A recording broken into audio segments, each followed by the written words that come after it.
नमस्कार, मैं हूं दीपिका सिंह। हमारे इस खास बुलेटिन में आपका स्वागत है। अगले आधे घंटे में हम आपको दिखाएंगे 1 मिनट में खबर और उसका पूरा विश्लेषण। तो 1 मिनट में खबरें देखने के लिए हो जाइए आप तैयार, बिल्कुल अलग और अनोखे अंदाज में।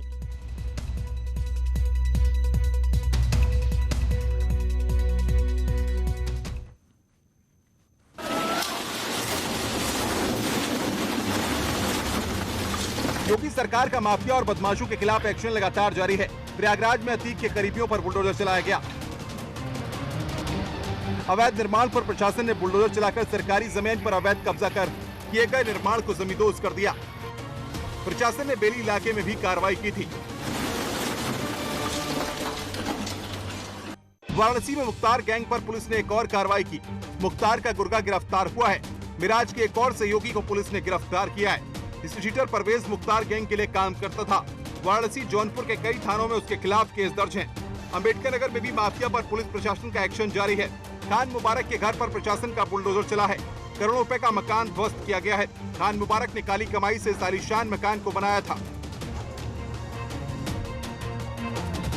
योगी सरकार बदमाशों, कुख्यात अपराधियों के खिलाफ सख्ती से काम कर रही है और इसी कड़ी में आगे कार्रवाई करते हुए बागपत पुलिस ने सुनील राठी पर बड़ी कार्रवाई की है। जी हां, पश्चिमी यूपी में कुख्यात सुनील राठी के खिलाफ पुलिस ने बड़ी कार्रवाई की है। पुलिस ने सुनील राठी के पैतृक गांव टिकरी पहुंचकर 1 करोड़ 20 लाख की संपत्ति कुर्क की है।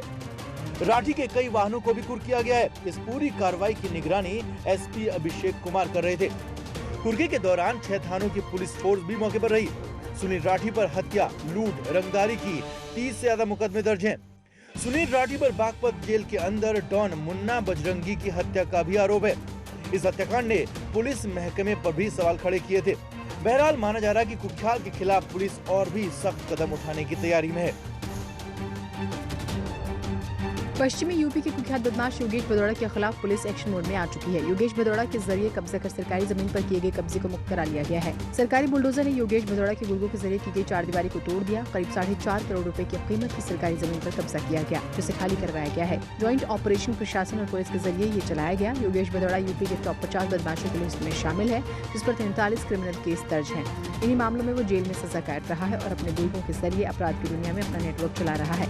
लेकिन अब पुलिस प्रशासन एक्शन मोड में है ताकि ऐसे बदमाशों की आर्थिक मोर्चे पर कमर तोड़ी जा सके। जनपद मेरठ का टिकट माफिया दुर्दांत अपराधी योगेश भदौड़ा के विरुद्ध जो है जनपद मेरठ पुलिस द्वारा बड़ी कार्रवाई की गई है। पुलिस द्वारा राजस्व टीम को लेकर के उसकी पैमाइश कराई गई और आज जिसको बाउंड्री बनाकर कब्जा कर रहा था जो है उसे जो है ध्वस्त किया गया और उसके विरुद्ध अभियोग पंजीकृत करके उसमें अन्य आवश्यक विधिक कार्रवाई की जा रही है।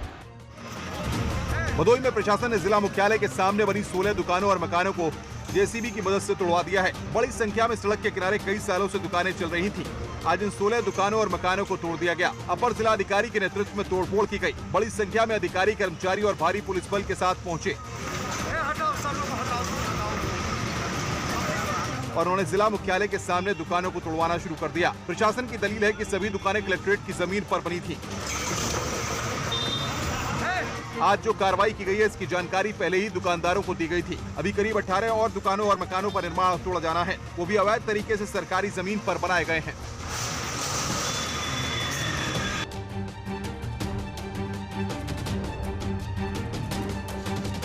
बदमाशों के खिलाफ योगी पुलिस की कितनी सख्ती है और पुलिस की सख्ती का कितना खौफ उनमें है, ये एक बार फिर से नजर आया है संभल में, जहां योगी की पुलिस से एनकाउंटर के खौफ के आगे बदमाश ने सरेंडर कर दिया।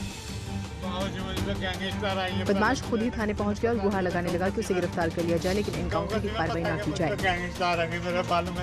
जमानत करवाता मैं पलों का टेला लगा दिया था, चाहे मेरी ससुराल में डर के मारे मैं रहने वाला मंसूरपुर माफी का हूं। बदमाश नईम उर्फ बड़ा ने खुद को पुलिस के हवाले कर दिया। वो गौकशी के मामले में वांटेड है। गले में पट्टी डालकर खुद थाने पहुंचा और खुद को पुलिस के हवाले कर दिया। आत्मसमर्पण करने थाने पहुंचे बदमाश ने पुलिस अधिकारियों के पैरों में गिरकर अपने जुर्म को कबूला, साथ ही नरमी बरते जाने की गुहार लगाई।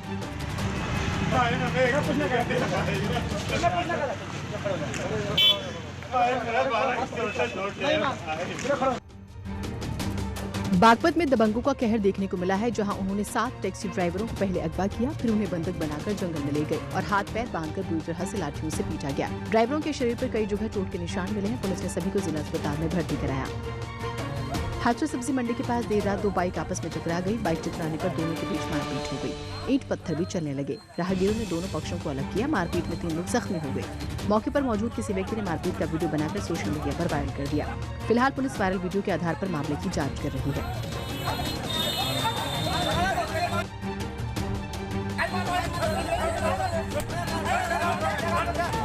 हमीरपुर में पुलिस कोतवाल में मारपीट का मामला सामने आया है। आरोप है कि पुलिस एक मुकदमे में बीएसएफ जवान को थाने लेकर गई, लेकिन बीएसएफ जवान ने दबंगई दिखाते हुए दारोगा को थप्पड़ जड़ दिया।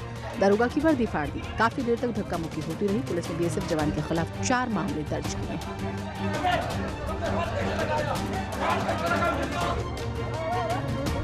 हाथरस के हसैन कस्बे में नगर पंचायत की जमीन पर कब्जे को लेकर 2 पक्षों में झगड़ा हो गया। देखते ही देखते दोनों पक्षों में मारपीट शुरू हो गई। पंचायत ने विवाद सुलझाते हुए जमीन को कब्जा मुक्त कराया। दूसरी तरफ मारपीट की खबर मिलने के बाद पुलिस ने मामले की जांच शुरू कर दी है। बागपत में गाड़ी पार्किंग के विवाद में दबंगों ने एक ढाबा मालिक और उसके कर्मचारियों पर धारदार हथियार और लाठी डंडों से हमला कर दिया। ढाबा मालिक के साथ साथ उसके 2 बेटे बुरी तरह से जख्मी हो गए। घायलों को अस्पताल में भर्ती कराया गया। फिलहाल दबंग फरार है। पुलिस मामले की जांच में जुटी हुई है। संत कबीर नगर में दबंगों द्वारा महिला को बुरी तरह से पीटे जाने का मामला सामने आया है। महिला को कुछ बस इतना था कि उसने छेड़खानी का विरोध किया था। गए थे राशन छुड़ाने और राशन लेकर के आ रहे थे। एजाज के लड़के ने राशन छीन लिया और राशन छीनने के बाद हमारे साथ बदतमीजी किया। हमको मारा पीटा। मेरा कपड़ा फाड़ दिया है पूरा। पुलिस से शिकायत के बाद भी पुलिस ने कोई कार्रवाई नहीं की, ये भी आरोप लगा है। घटना धनघटा थाना क्षेत्र की बताई जा रही है। आगरा में मेट्रो निर्माण को लेकर गतिविधियां तेज हो गई हैं। एसीएस अवनीश कुमार अवस्थी ने जगह का मुआयना किया और एसीएस ने अधिकारियों के साथ काफी देर तक मंथन किया। आगरा में मेट्रो की लंबाई 30 किलोमीटर होगी। सिकंदरा से लेकर ताजपूर्वी गेट तक पहला कॉरिडोर 14 किलोमीटर और आगरा कैंट से कालिंदी विहार का दूसरा कॉरिडोर 16 किलोमीटर लंबा होगा। दोनों कॉरिडोर को मिलाकर 30 स्टेशन होंगे। पहले कॉरिडोर में 14 में से 7 किलोमीटर के इलाके में अंडरग्राउंड ट्रैक बिछाया जाएगा, जबकि बाकी का 7 किलोमीटर एलिवेटेड ट्रैक होगा। वहीं दूसरे कॉरिडोर में पूरा एलिवेटेड ट्रैक होगा। जिन जगहों के होकर मेट्रो गुजर रही है वहां लगातार निर्माण हो रहे हैं, खासकर सिकंदरा और ताजपूर्वी गेट के आसपास, जिसे देखते हुए आवास एवं शहरी नियोजन विभाग ने दिशा निर्देश जारी किए हैं। लखनऊ की तर्ज पर मेट्रो के रूप से 50 मीटर के दायरे में अगर भवन निर्माण होता है तो उसका नक्शा तभी पास किया जाएगा जब यूपीएमआरसी की एनओसी होगी।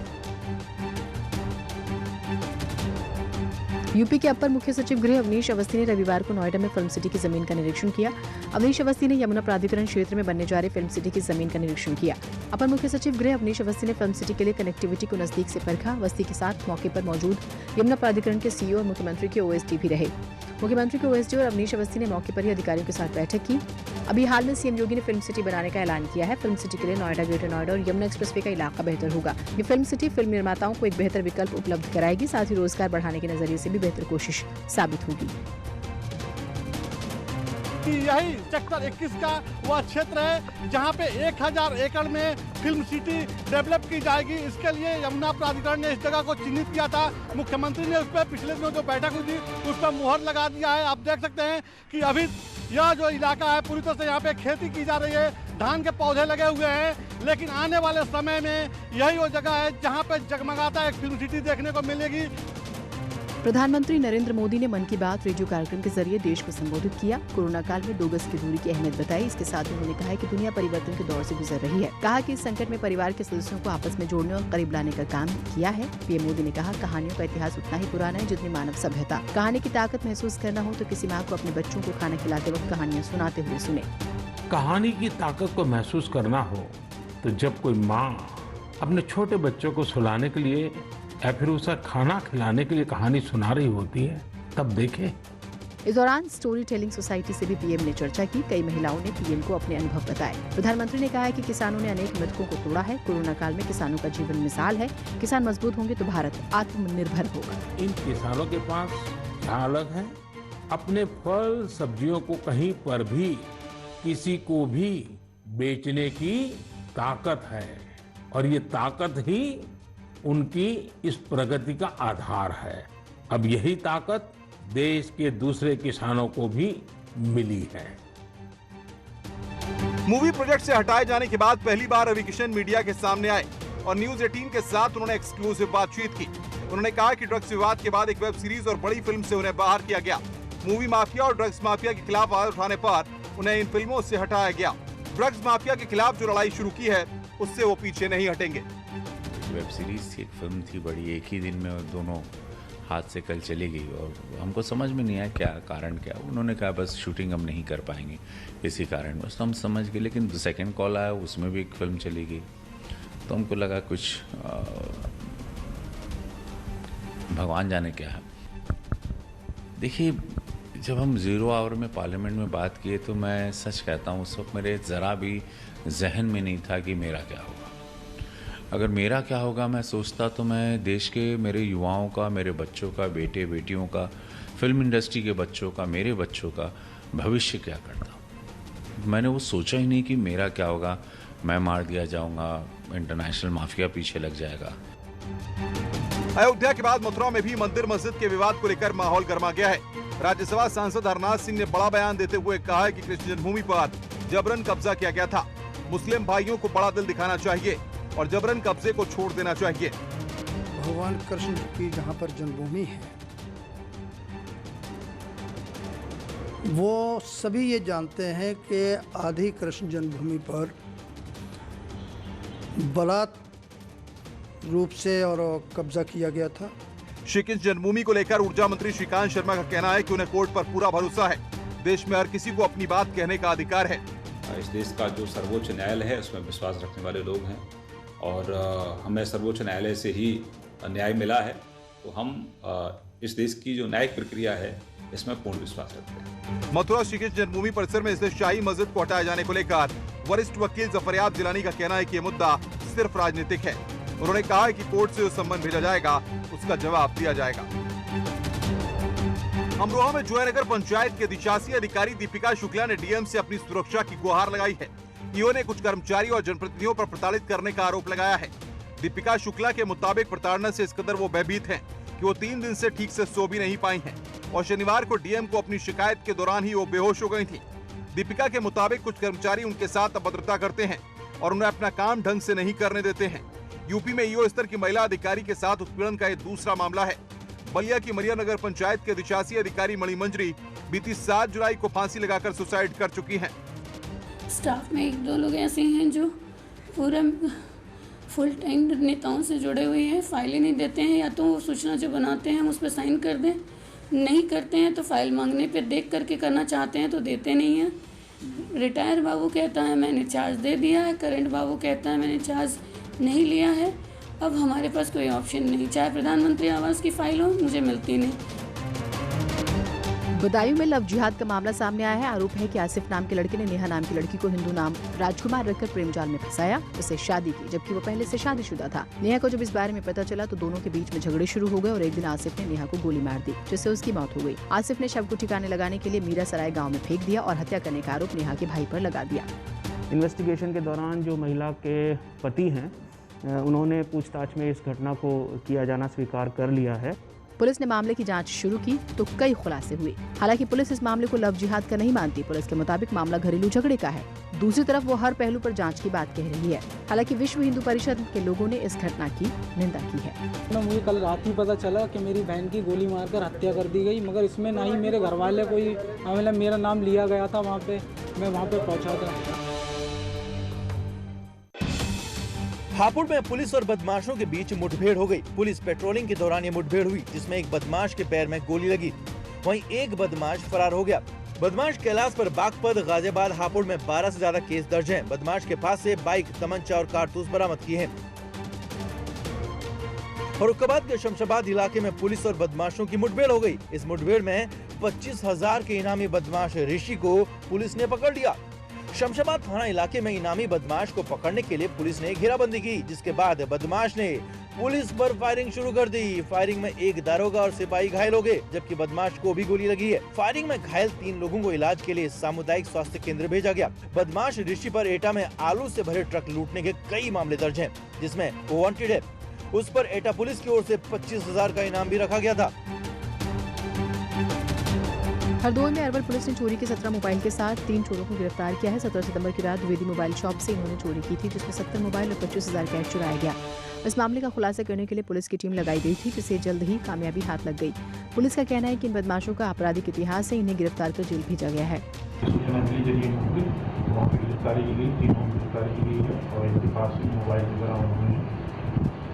क्या आपराधिक इतिहास है? उनका आपराधिक पहले भी चोरी के मामलों में उनका आपराधिक। बुलंदशहर में चोरों ने ज्वेलरी शॉप पर धावा बोल दिया। चोर आधा किलो चांदी के गहने ले उड़े। घटना को अंजाम देने के बाद चोर आसपास के मकानों के दरवाजे भी बाहर से बंद कर गए। चोरों ने ज्वेलरी शॉप का शटर उखाड़कर चोरी की वारदात को अंजाम दिया। पुलिस चोरों की तलाश में जुटी हुई है। सोनभद्र में चोरों ने इस बार जनरल स्टोर को निशाना बनाया। चोर दुकान की छत को तोड़कर उसमें दाखिल हुए और काउंटर में रखे कैश पर हाथ साफ किया। दुकान में रखा करीब 20,000 का कैश चोर लेकर फरार हो गए। और खबर 1 मिनट में वक्त हो चला है एक छोटे से ब्रेक का। फौरन लौटेंगे हम, कहीं मत जाइएगा। इस न्यूज हेडलाइंस के प्रायोजक पेट सफा आयुर्वेदिक जूस, पेट सफा हर रोग दफा।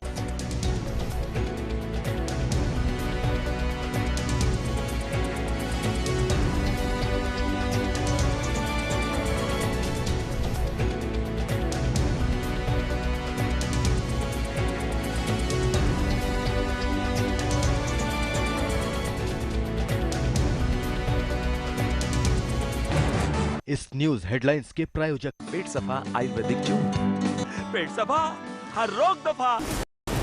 100 खबरें, 100 बातें, लेकिन रात 8 बजे सिर्फ 100 बात की एक बात।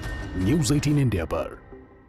स्टूडियो से, सड़क से, राजस्थान के कोने कोने से, घर से बाहर हम निभा रहे हैं अपना फर्ज। हर खबर आप तक पहुंचाने की अपनी जिम्मेदारी। घर पर रहकर कोरोना के खिलाफ जारी जंग में आप दीजिए हमारा साथ। देखते रहिए हमारो राजस्थान। न्यूज 18 इंडिया, आपका पसंदीदा नेशनल। Welcome back. खबर में 1 मिनट में देखते हैं कुछ और खबरों को भी। मथुरा में बिजली विभाग की बड़ी लापरवाही एक बार फिर से उजागर हुई है। आरोप है कि बरसात के पानी में पिछले 1.5 महीने से सबस्टेशन डूबा हुआ है और कोई ध्यान देने वाला नहीं है। पहले तस्वीर देखिए। बीते दिनों कोसी कला के औद्योगिक एरिया में विद्युत विभाग के अधिकारियों ने नया विद्युत सबस्टेशन बनवाया था। 33 केवीए विद्युत सबस्टेशन को शुरू कराया गया, जहां से इंडस्ट्रियल एरिया सहित कई कॉलोनियों को बिजली की सप्लाई होती थी। लेकिन पिछले दिनों बरसात का पानी आने की वजह से सबस्टेशन चारों तरफ पानी में डूब गया। दूसरी तस्वीर कोसी स्थित विद्युत सबस्टेशन की है, जिसका निरीक्षण ऊर्जा मंत्री श्रीकांत शर्मा ने किया। दूसरी तरफ कुछ स्टेशनों और थानों का निरीक्षण करते हुए मंत्री ने खामियों के लिए अधिकारियों को फटकार लगाई और तत्काल सुधार करने के सख्त निर्देश दिए। कहाँ काम करते हैं? कोसी देहात फीडर पर। देहात फीडर 33 केवी। 33 केवी। ये जो पानी भरा हुआ है पिछले कई दिनों से, क्या कहेंगे इसको? कई दिनों से, 1.5 महीने हो गए। 1.5 महीने से पानी भरा हुआ है। कितना पानी भर रहा है ये? करीब 1.5-2 फुट है। 2 फुट पानी। क्या आपने इसकी शिकायत उच्च अधिकारियों से, बिजली विभाग के अधिकारियों से नहीं? जी को पता है, ईटू को पता है, लेकिन पानी आज से नहीं निकाला गया। प्रयागराज में धधक रही अवैध शराब की भट्टियों के खिलाफ एसपी क्राइम आशुतोष मिश्रा के नेतृत्व में बड़ी कार्रवाई की गई। यमुना पार के अरेल गांव में बड़ी कार्रवाई से पूरे क्षेत्र में अफरा तफरी का माहौल है। इस बड़ी कार्रवाई में आबकारी विभाग की टीम के अलावा कई थानों की पुलिस फोर्स भी मौजूद रही। इस अभियान के दौरान 20 कुंटल लहन नष्ट करने के साथ 50 लीटर कच्ची शराब बरामद की गई है। एसपी क्राइम ने बताया है कि काफी समय से यहां पर अवैध शराब की भट्टियां धधक रही थी। समय समय पर पुलिस कार्रवाई भी करती है, लेकिन सब कुछ बाद फिर से शराब माफिया सक्रिय हो जाते हैं। लंबे समय से विभाग को शिकायत मिल रही थी। इसी के तहत कई थानों की पुलिस फोर्स और आबकारी विभाग के साथ मिलकर यमुना पार के अरेल गांव में धधक रही कच्ची शराब के खिलाफ बड़ी कार्रवाई की गई है। 15 कुंटल लहन लोगों ने नष्ट किया और अभी कई बरामद किए गए हैं। एक लोग पकड़े गए हैं जो इसको बेचने का कर रहा था यहाँ पे, और करीब 2 लाख कीमत की शराब जो बनी हुई थी उसको कब्जे में ली गई है। और इसी के साथ इस बुलेटिन में अभी के लिए बस इतना ही। वक्त छोटे से ब्रेक का। ब्रेक के उस पार देखिए हमारी खास पेशकश।